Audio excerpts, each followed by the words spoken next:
मातरम, जय हिंद, जय भारत। दोस्तों, आज मैं 11 फरवरी 2026 का डेली करंट अफेयर प्रस्तुत कर रहा हूं। दोस्तों, यह वीडियो हर परीक्षा की दृष्टि से महत्वपूर्ण है और मेरा हमेशा प्रयास रहा है कि आपको बेहतर जानकारियों के साथ और रिकॉर्डों से अपडेट किया जाए। तो दोस्तों, आज की वीडियो में 14 प्लस क्वेश्चन है। बेहतर जानकारियों के साथ मैं आज की वीडियो प्रारंभ कर रहा हूं। ये रहा पहला क्वेश्चन। हाल में किस राज्य में भूमि स्वामित्व प्रक्रिया को डिजिटल व तेज करने हेतु ऑटो म्यूटेशन शुरू हुआ? गाइस, इस प्रश्न का सही उत्तर है निम्न ऑप्शनों में ऑप्शन बी कर्नाटक। इस प्रश्न का सही उत्तर है। दोस्तों, कर्नाटक का गठन 1 नवंबर 1956 में किया गया था। वर्तमान मुख्यमंत्री हैं सिद्धारमैया, जो कि कांग्रेस पार्टी से हैं, और वर्तमान में राज्यपाल हैं कर्नाटक के थावरचंद गहलोत। लोकसभा की सीट है 28, राज्यसभा की सीट है 12, विधानसभा की सीट है 224 और 200। कर्नाटक की राजधानी बेंगलुरु है। दोस्तों, कर्नाटक में स्वचालित संपत्ति परिवर्तन प्रणाली लागू की जा रही है, जिससे लेन देन पंजीकृत होते ही स्वामित्व रिकॉर्ड तुरंत अपडेट हो जाएगा। अलग परिवर्तन के लिए आवेदन करने की आवश्यकता नहीं होगी। Next question, most important question. Ashwini Vaishnaw ने बेंगलुरु में किस नैनोमीटर की सेमीकंडक्टर चिप लॉन्च की? गाइस, इस प्रश्न का सही उत्तर निम्न ऑप्शनों में option A 2 nanometre, option A इस प्रश्न का सही उत्तर है। अश्वनी वैष्णव ने बेंगलुरु में 2 नैनोमीटर सेमीकंडक्टर फोन करो चिप लॉन्च की। दोस्तों, यह 2 नैनोमीटर चिप क्वालकॉम द्वारा बनाई गई है। सेमीकंडक्टर चिप एक बहुत छोटा इलेक्ट्रॉनिक चिप होता है जो सिलिकॉन जैसे पदार्थ से बने होते हैं। Semiconductor chip computer, mobile, TV, car और वॉशिंग मशीन में लगी होती है। सेमीकंडक्टर चिप किसी भी इलेक्ट्रॉनिक डिवाइस का दिमाग होता है।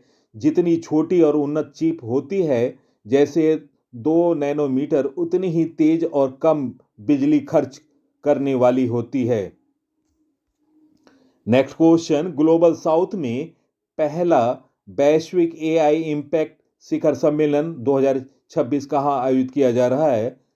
गाइस, इस प्रश्न का सही उत्तर निम्न ऑप्शनों में ऑप्शन ए नई दिल्ली, भारत इस प्रश्न का सही उत्तर है। सम्मेलन का दोस्तों शीर्षक है global India AI impact summit 2026। यह शिखर सम्मेलन 16 से 20 फरवरी 2026 तक भारत मंडपम प्रगति मैदान नई दिल्ली में चलेगा। मेजबानी है इसका आयोजन इलेक्ट्रॉनिक और सूचना प्रौद्योगिकी मंत्रालय द्वारा किया जा रहा है। मुख्य स्तंभ हैं यह सम्मेलन 3 मुख्य सिद्धांतों पर आधारित है। पीपुल यानी लोग,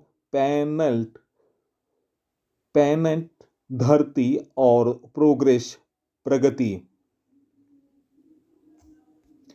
दोस्तों, 2026 के प्रमुख सम्मेलन से अपडेट जानकारी। ग्लोबल साउथ में पहला वैश्विक एआई इम्पैक्ट शिखर सम्मेलन नई दिल्ली में आयोजित किया जा रहा है। प्लास्ट इंडिया 2026 का आयोजन नई दिल्ली में हुआ। वर्ल्ड गवर्नमेंट समिट 2026 का आयोजन दुबई, यूएई में हुआ। एशिया का सबसे बड़ा नागरिक उड्डयन कार्यक्रम विंग्स इंडिया 2026 का आयोजन हैदराबाद के बेगमपेट हवाई अड्डे पर किया गया। अरब लीग के विदेश मंत्रियों की बैठक नई दिल्ली में 31 जनवरी 2026 को हुआ। विश्व आर्थिक मंच सम्मेलन दावोस, स्विट्जरलैंड में हुआ। विश्व सरकार शिखर सम्मेलन दुबई, यूएई में आयोजित हुआ। विश्व प्रौद्योगिकी शिखर सम्मेलन नई दिल्ली, भारत में हुआ।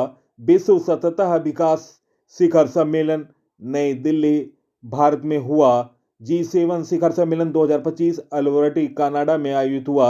नाटो शिखर सम्मेलन 2025 द हैग, नीदरलैंड्स में आयोजित हुआ। ब्रिक्स शिखर सम्मेलन 2025 रियो डी जेनेरियो, ब्राजील में आयोजित हुआ। संघाई सहयोग संगठन एससीओ शिखर सम्मेलन तियानजिन चीन में आयोजित हुआ। यूनाइटेड नेशन जलवायु परिवर्तन सम्मेलन COP30 बेलम ब्राजील में हुआ। Open government partnership OPG global summit Victoria Spain में आयोजित हुआ। तो दोस्तों मैंने प्रमुख सम्मेलनों से आपको अपडेट किया। आप इस वीडियो को सोशल साइटों और स्टडी ग्रुपों पर शेयर करें और लाइक किया करें, जिससे मनोबल बढ़ता है। Next question, most important question, विश्व दलहन दिवस 2026 कब मनाया गया? गाइस इस प्रश्न का सही उत्तर ऑप्शन ए 10 फरवरी। इस प्रश्न का सही उत्तर ऑप्शन ए। दोस्तों विश्व दलहन दिवस हर साल 10 फरवरी को मनाया जाता है। इस दिन को दिसंबर 2018 में संयुक्त राष्ट्र महासभा द्वारा नामित किए जाने के बाद 2019 से प्रति वर्ष मनाया जाता है। 2026 की थीम है विश्व की दलहन सादगी से उत्कृष्टता की ओर, pulse of the world from modesty of excellence. दोस्तों विश्व दलहन दिवस की थीम वर्ष 2026 की थीम है विश्व की दलहन सादगी से उत्कृष्टता की ओर। और दोस्तों आपको बता दे रहा हूं वर्ष 2025 की थीम थी अस्थाई भविष्य के लिए दलहन। वर्ष 2024 की थीम थी जलवायु परिवर्तन और टिकाऊ कृषि के समाधान के रूप में दलहन। वर्ष 2023 की थीम थी पोषण सुरक्षा और पर्यावरणीय स्थिरता के लिए दलहनों का योगदान। तो दोस्तों मैंने 3 साल के विश्व दलहन दिवस की थीम से आपको अपडेट किया, आप इसे नोट डाउन कर लें। दोस्तों फरवरी माह के महत्वपूर्ण दिवस, 1 फरवरी को भारतीय तटरक्षक दिवस मनाया गया। 2 फरवरी को विश्व आर्द्र भूमि दिवस मनाया गया। और दोस्तों 4 फरवरी को विश्व कैंसर दिवस और अंतर्राष्ट्रीय मानव बंधुत्व दिवस मनाया गया। और दोस्तों 7 फरवरी को राष्ट्रीय अस्वस्थ HIV एड्स जागरूकता दिवस मनाया गया। 9 फरवरी को अंतर्राष्ट्रीय मिर्गी दिवस मनाया गया और 10 फरवरी को विश्व दलहन दिवस मनाया गया। तो दोस्तों ये रहे फरवरी माह के अब तक के महत्वपूर्ण दिवसों के बारे में जानकारी। मोस्ट इंपॉर्टेंट क्वेश्चन, हाल में कौन दिल्ली के मुख्य निर्वाचन अधिकारी बने? गाइस इस प्रश्न का सही उत्तर है निम्न ऑप्शनों में ऑप्शन बी अशोक कुमार इस प्रश्न का सही उत्तर है। दोस्तों भारत निर्वाचन आयोग ने 9 फरवरी 2026 को 2006 बैच के AGMT कैडर के प्रशासनिक सेवा IS अधिकारी अशोक कुमार को दिल्ली राष्ट्रीय राजधानी क्षेत्र NCT का नया मुख्य निर्वाचन अधिकारी CO नियुक्त किया है। अशोक कुमार 2005 बैच के IS अधिकारी एलिस वाज की जगह लेंगे। दोस्तों नवीनतम नियुक्तियों से संबंधित जानकारी नोट डाउन करें। अशोक कुमार दिल्ली के मुख्य निर्वाचन अधिकारी बने।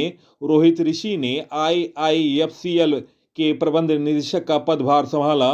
निवेदिता दुबे विमानपत्तनम प्राधिकरण बोर्ड की पहली महिला सदस्य बनी।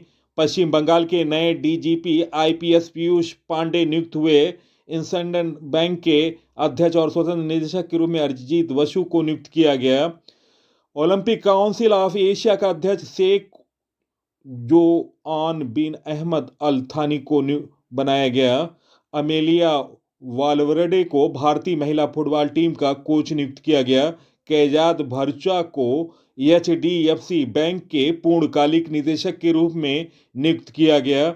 रविशंकर छवि को CRPF में डिप्टी इंस्पेक्टर जनरल DIG नियुक्त किया गया। तो दोस्तों ये रहे अब तक के नवीनतम नियुक्तियों से संबंधित अपडेटेड जानकारी।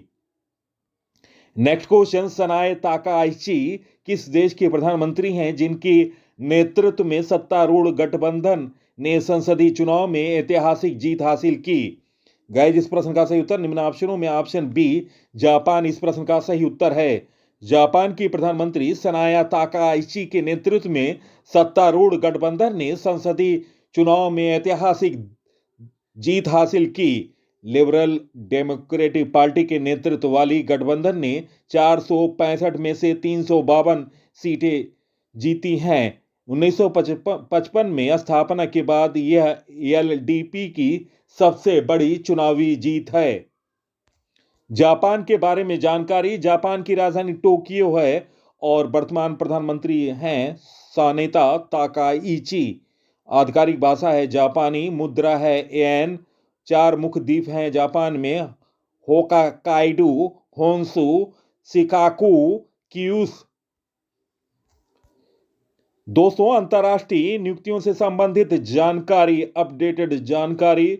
जापान की पहली महिला प्रधानमंत्री बनी साना ताकाची। चेक गणराज्य के नए प्रधानमंत्री बने आंद्रे बाबिश। नेपाल की पहली महिला प्रधानमंत्री बनी सुशीला कार्की। गुयाना के राष्ट्रपति बने हैं इरफान अली।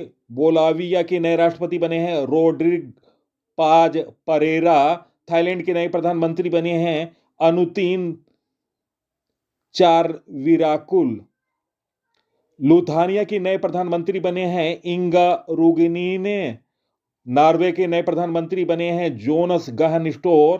फ्रांस के प्रधानमंत्री बने हैं सेबेस्टियन लेकॉर्ने। तो दोस्तों, ये है रहे अंतर्राष्ट्रीय नियुक्तियों से संबंधित अपडेटेड जानकारी। नेक्स्ट क्वेश्चन, हाल में किस राज्य में 3,300 करोड़ की लागत वाली शारदा नदी कॉरिडोर की नींव रखी गई? गाइस, इस प्रश्न का सही उत्तर है निम्न ऑप्शनों में ऑप्शन बी उत्तराखंड। इस प्रश्न का सही उत्तर है। दोस्तों, उत्तराखंड के बारे में जानकारी। उत्तराखंड का गठन 9 नवंबर 2000 में किया गया था। राजधानी उत्तराखंड की है देहरादून। विंटर की, गैरसैंण है समर की। और दोस्तों, वर्तमान में मुख्यमंत्री हैं पुष्कर सिंह धामी, भारतीय जनता पार्टी से हैं। और राज्यपाल हैं लेफ्टिनेंट गुरमीत सिंह। लोकसभा की सीट है 5, राज्यसभा की सीट है 3, विधानसभा की सीट है 70। मुख्यमंत्री पुष्कर सिंह धामी ने चंपावत के टनकपुर में शारदा नदी कॉरिडोर का शुभारंभ किया, जिसका उद्देश्य 3,300 करोड़ के रुपये की लागत से व्यापक और अवसंरचना और पर्यटन का विकास करना। नेक्स्ट क्वेश्चन, हाल में एशियाई इंडोर एथलेटिक्स चैंपियनशिप में तेजस्विन शंकर ने कौन सा पदक जीता? गाइस, इस प्रश्न का सही उत्तर ऑप्शन बी रजत पदक इस प्रश्न का सही उत्तर है। चीन के तियानजिन में आयोजित एशियाई इंडोर एथलेटिक्स चैंपियनशिप में भारत के तेजस्विन शंकर ने पुरुषों के हेप्टाथलॉन स्पर्धा में देश के लिए एकमात्र स्वर्ण पदक हासिल करते हुए भारत के लिए शानदार प्रदर्शन किया। दोस्तों, भारत ने समापन 5 पदकों के साथ किया और कुल पदक तालिका में 6ठे स्थान पर रहा। दोस्तों, इस प्रश्न को सही करें। हाल में एशियाई इंडोर एथलेटिक्स चैंपियनशिप में तेजस्विन शंकर ने कौन सा पदक जीता? गाइस, इस प्रश्न का सही उत्तर ऑप्शन बी रजत पदक इस प्रश्न का सही उत्तर है। नेक्स्ट क्वेश्चन, सर्विसेज ने किस टीम को 1-0 से हराकर 79वीं संतोष ट्रॉफी जीता? गाइस, इस प्रश्न का सही उत्तर ऑप्शन बी केरल इस प्रश्न का सही उत्तर है। दोस्तों, सर्विसेज ने केरल को 1-0 से हराकर 79वीं संतोष ट्रॉफी जीत लिया। यह मुकाबला असम के ढकुवाखाना स्टेडियम में खेला गया। यह सर्विसेज का 8वां संतोष ट्रॉफी खिताब है। दोस्तों, संतोष ट्रॉफी के बारे में जानकारी। संतोष ट्रॉफी भारत की सबसे पुरानी फुटबॉल प्रतियोगिता है। दोस्तों, इस प्रतियोगिता की शुरुआत 1914 में हुई थी। इसमें भारत के विभिन्न राज्यों और संस्थानों की टीमें भाग लेती हैं। नेक्स्ट क्वेश्चन, हाल में राष्ट्रीय दलहन क्रांति की शुरुआत किस राज्य से की गई? गाइस, इस प्रश्न का सही उत्तर है निम्न ऑप्शनों में ऑप्शन बी मध्य प्रदेश इस प्रश्न का सही उत्तर है। दोस्तों, केंद्र सरकार ने दलहन दालों के उत्पादन में भारत को आत्मनिर्भर बनाने के लिए राष्ट्रीय दलहन क्रांति की कार्य योजना पर विशेष जोर दिया है। और दोस्तों, इसकी शुरुआत मध्य प्रदेश से हुई है और इसका वो मुख्य केंद्र भी बनाया गया है। नेक्स्ट क्वेश्चन, किस देश ने सैफ अंडर 19 महिला चैंपियनशिप का खिताब जीता? गाइस, इस प्रश्न का सही उत्तर ऑप्शन ए अपना प्यारा देश भारत। ऑप्शन ए इस प्रश्न का सही उत्तर है। भारत ने सैफ अंडर 19 महिला चैंपियनशिप का खिताब जीत लिया। फाइनल में भारत ने बांग्लादेश को 4-0 से हराया। यह मैच नेपाल के पोखरा रंगशाला स्टेडियम में खेला गया। सैफ का पूरा नाम दक्षिण एशियाई फुटबॉल महासंघ है। दक्षिण एशियाई फुटबॉल महासंघ दक्षिण एशिया में फुटबॉल बढ़ावा देने वाली संस्था है। सैफ की स्थापना वर्ष 1997 में हुई थी। इसका मुख्यालय काठमांडू, नेपाल में स्थित है। सैफ के सदस्य देश हैं भारत, पाकिस्तान, बांग्लादेश, नेपाल, श्रीलंका, भूटान, मालदीव। नेक्स्ट क्वेश्चन, हाल में किस देश ने नोबेल शांति पुरस्कार विजेता नरगिस मोहम्मदी को 7 साल की जेल की सजा सुनाई? गाइस, इस प्रश्न का सही उत्तर ऑप्शन सी ईरान इस प्रश्न का सही उत्तर है। दोस्तों, ईरान के बारे में जानकारी, ईरान पश्चिम एशिया में स्थित एक देश है। इससे 1935 तक फारस के नाम से जाना जाता था। और दोस्तों, इसकी राजधानी ईरान की है तेहरान। सर्वोच्च नेता हैं अयातुल्ला अली खोमनेई। वर्तमान राष्ट्रपति हैं मसूद पेजेस्कियन और ईरान की मुद्रा है ईरानी रियाल। नेक्स्ट क्वेश्चन, चीन के तियानजिन में आयोजित एशिया इंडोर एथलेटिक चैंपियनशिप में भारत ने कितने पदक जीते? गाइस, इस प्रश्न का सही उत्तर ऑप्शन ए 5 पदक इस प्रश्न का सही उत्तर है। चीन के तियानजिन में आयोजित एशियाई इंडोर एथलेटिक चैंपियनशिप में भारत ने 5 पदक जीते। भारत को पदक तालिका में 6ठा स्थान प्राप्त हुआ। दोस्तों, आपको बता दें, तेजस्विनी शंकर ने पुरुषों की हेप्टाथलॉन स्पर्धा में भारत के लिए एकमात्र स्वर्ण पदक जीता, जिसे मैंने इससे पहले आपको क्वेश्चन के तौर पर भी बताया है। तेजस्विनी शंकर ने 5,993 अंक बनाकर नया राष्ट्रीय रिकॉर्ड बनाया। इससे पहले उनका रिकॉर्ड 5,650 अंक का था, जो कि 2021 में बना था। दोस्तों, आपको बता दें, पूजा ने ऊंची कूद में रजत पदक जीता है। और दोस्तों, तजिंदर पाल सिंह तूर ने 60 फुट में रजत पदक जीता। एनसी सोजन ने लंबी कूद में कांस्य पदक हासिल किया। मेजबान देश चीन ने 34 पदकों के साथ पदक तालिका में पहला स्थान हासिल किया। नेक्स्ट क्वेश्चन, हाल में कहां 14 नई एमआरआई मशीनों का अनावरण किया गया? गाइस, इस प्रश्न का सही उत्तर निम्न ऑप्शनों में ऑप्शन ए गुजरात इस प्रश्न का सही उत्तर है। दोस्तों, गुजरात का गठन 1 मई 1960 में हुआ और गुजरात की राजधानी वर्तमान में गांधीनगर है। और वर्तमान मुख्यमंत्री हैं गुजरात के भूपेंद्र पटेल, जो कि भारतीय जनता पार्टी से हैं। राज्यपाल हैं आचार्य देवव्रत। लोकसभा की सीट है 26, राज्यसभा की सीट है 11, विधानसभा की सीट है 182। दोस्तों, गुजरात में 14 नई एमआरआई मशीन शुरू की गई। मुख्यमंत्री भूपेंद्र पटेल ने 348 करोड़ रुपए की परियोजना का शुभारंभ किया। गुजरात ने खेड़े जिले में 14 उन्नत एमआरआई मशीन की शुरुआत और 31 विकास परियोजनाओं का उद्घाटन के साथ स्वास्थ्य सेवा और क्षेत्रीय विकास को मजबूत करने की दिशा में एक महत्वपूर्ण कदम उठाया।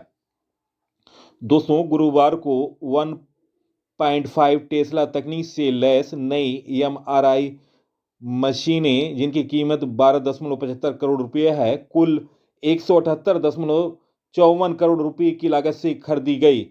इन्हें धारपुर, वड़नगर, वलसाड़, जूनागढ़, नवासारी, राजपीपला, गोधरा, पोरबंदर, मोरबी, अहमदाबाद, सूरत, वडोदरा, जामनगर और विसनगर के GMIRS और सिविल अस्पतालों में स्थापित किया जाएगा।